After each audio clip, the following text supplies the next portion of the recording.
రేవంత్ రెడ్డి గారి పైన ఇటీవల కేటీఆర్ గారు అంటే భారాస ప్రధాన ప్రతిపక్షమైన భారాస యొక్క వర్కింగ్ ప్రెసిడెంట్ ఆయన హరీష్ రావు గారు మాజీ మంత్రి, మరి భారాసలో ప్రముఖ నాయకుడు హరీష్ రావు గారు ఇటీవల ఒక సభలో మరి కేసీఆర్ గారు కూడా మాటల దాడిని పెంచారని చెప్పాలి. అయితే నిజంగా వాస్తవంగా పరిశీలిస్తే రేవంత్ రెడ్డి గారికి పార్టీలో నిజమైన అదుపు కోల్పోతున్నారా, పట్టు కోల్పోయారా, మరి పాలనా యంత్రాంగం మీద పట్టు కోల్పోయారా, మరి ఏ విధమైన రాజకీయ సంఘటనలు ఈ మధ్య ఏం జరిగినాయి అని పరిశీలిస్తే పెద్దగా రాజకీయ సంఘటనలు జరిగిన ఇన్సిడెంట్స్ ఏం లేదు. కాళేశ్వరం మీద ఒక జడ్జిమెంట్ ఒకటి వచ్చింది, దాని మీద రేవంత్ రెడ్డి గారు కాళేశ్వరం పరిశీలనకు వెళ్లారు. కొన్ని విమర్శలు కేసీఆర్ గారి మీద చేశారు. మరి జీవన్ రెడ్డి గారు జగిత్యాలలో మరి ఆయనకి ప్రాధాన్యత లభించడం లేదని జగిత్యాలలో కాంగ్రెస్ నాయకుడు ఆయన 2-3 సార్లు ఓడిపోయి ఉన్నారు.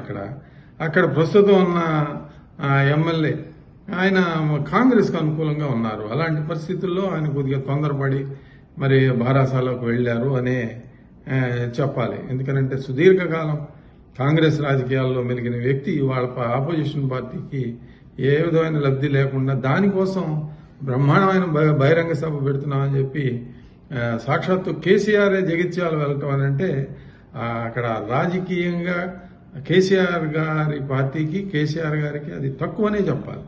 ఎందుకంటే 27వ తారీఖు 25 సంవత్సరాల వార్షికోత్సవం జరుగుతున్న సమయంలో మీరు హడావడిపడి ఒక వారం రోజుల ముందు మరి జగిత్యాలలో అంత భారీ బహిరంగ సభ ఆర్భాటంగా పెట్టాల్సినంత నెసెసిటీ ఏం లేదు.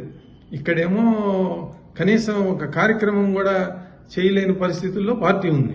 25 సంవత్సరాల పార్టీ ఆవిర్భావ ఎంత ధూమ్ధామ్ అంట చేసుకోవాలి, మరి అలాంటిదేం లేదు.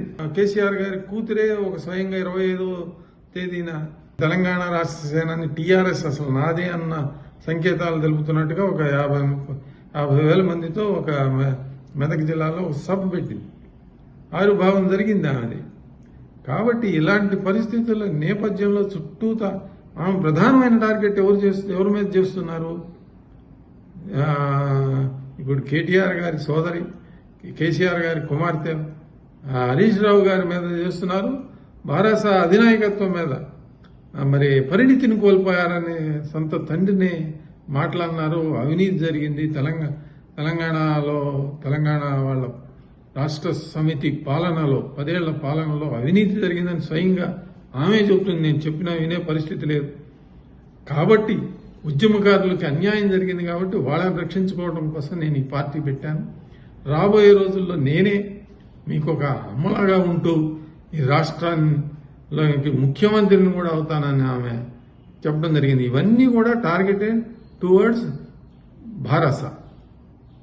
ఇలాంటి తరుణంలో రేవంత్ రెడ్డి గారు మరి 5 రాష్ట్రాల్లో ఎన్నికలు జరుగుతున్నాయి, శాసనసభ ఎన్నికలు జరుగుతాయి. ఆ ఎన్నికల్లో ఆయన చాలా బిజీగా ఉన్నారు. తెలుగు రాష్ట్రాలకు సంబంధించిన వ్యక్తులు తెలుగువారు ఆ ప్రాంతాల్లో ఉంటే వాళ్ళ ఓట్ల కోసం అని చెప్పి మరి ఆయన కేరళలో విస్తృతంగా పర్యటన చేశారు. తమిళనాడులో కూడా కొన్ని ప్రాంతాల్లోనూ అలా సాక్షాత్తు రాహుల్ గాంధీ, ప్రియాంక గాంధీ యొక్క అభినందనలు కూడా ఆయన పుచ్చుకోవడం జరిగింది. అంటే ఆ ప్రచారం అంత బాగా చేశారు అని చెప్పి కేరళలో మరి రేవంత్ రెడ్డి గారు ప్రచారం చేసిన కేరళలో కాంగ్రెస్ పార్టీ అధికారంలోకి రాబోతోంది అనే వార్తలు వస్తున్న తరుణంలో ఇక్కడ రేవంత్ రెడ్డి గారి మీద అడుగులు అన్ని ఫీట్లు ఉన్నారు, ఇన్ని ఫీట్లు ఉన్నారని అసంబద్ధమైన వ్యాఖ్యలు కేటీఆర్ గారు చేయటం కూడా రాజకీయ విశ్లేషకులందరినీ విస్మయపరుస్తాం. వాళ్ళు ఆవిర్భావ సభ పెట్టలేని పరిస్థితుల్లో సోషల్ మీడియా వేదికగా తన యొక్క వాయిస్ని దుర్వినియోగం చేసుకుంటున్నారనే చెప్పాలి. ప్రజా సమస్యల మీద పోరాడాలి కానీ ఆయన అన్ని ఫీట్లు ఉన్నాడు, ఇన్ని ఫీట్లు ఉన్నాడు, జూనికి జానుడు ఉన్నాడు, ఇలాంటి మాటల వలన భారాస పార్టీకి ఏ విధమైన ఉపయోగం కూడా జరగదు. పైగా ఇదే తరుణంలో రేవంత్ రెడ్డి గారు తన పని తను చేసుకుంటూ పోతూ మరి గవర్నర్ను కలిసి పెండింగ్ ఎమ్మెల్సీలని నియామకం కూడా చేయించుకోగలిగారు. గవర్నర్ కూడా ఆమోద ముద్ర వేశారు. ఎవరిది? ఇప్పుడు మంత్రిగా ఉన్న అజరుద్దీన్ గారిది మరి ఉద్యమ నాయకుడు తెలంగాణ ప్రొఫెసర్ కోదండరాం గారి 2 ఎమ్మెల్సీలు కూడా ఖరారు చేసుకుని వాళ్ళు ప్రమాణ స్వీకారం కూడా గుత్తా సుఖేందర్ రెడ్డి గారితో ఈరోజు ప్రమాణ స్వీకారం కూడా చేయటం జరిగింది. అంటే ఒక పక్క విజయాలు ఆయన రేవంత్ రెడ్డి గారిది ఇది నైతిక విజయం అనే చెప్పాలి. వితిన్ నో టైం అంత జరిగిపోయింది. రెండవది కార్మిక సమ్మె గతంలో జరిగింది. కేసీఆర్ గారు ఆయన ముఖ్యమంత్రిగా ఉన్నప్పుడు ఎన్ని మాటలు అన్నారండి. ఇవన్నీ కూడా మరి రాజకీయ విశ్లేషకులందరూ కూడా చెప్పాలి కదా.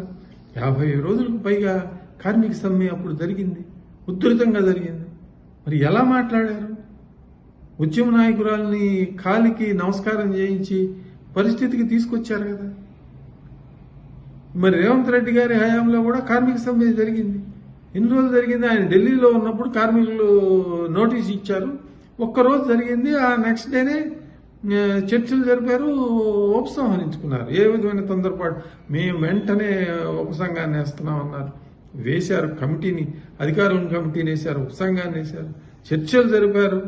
మరి కార్మికులు కూడా సంతోషం వ్యక్తపరిచారు. ఈ ప్రభుత్వం, కాంగ్రెస్ ప్రభుత్వమే గతంలో కూడా మాకు, అంటే వాళ్ళు అన్న మాటలే, మేము చెబుతున్నది కొత్తగా కల్పించి చెప్తున్న మాటలు కాదు. మీడియాలో ఆ కార్మిక నాయకులు అన్న మాటలే చెప్తున్నాం.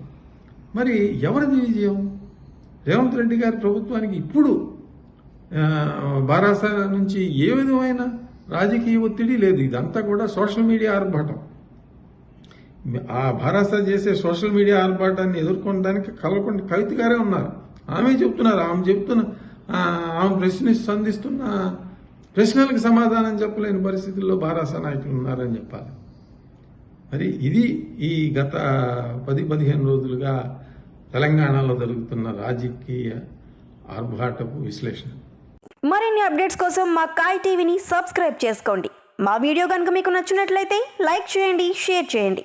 మీ విలువైన అభిప్రాయాలను కామెంట్ బాక్స్లో తెలియజేయండి.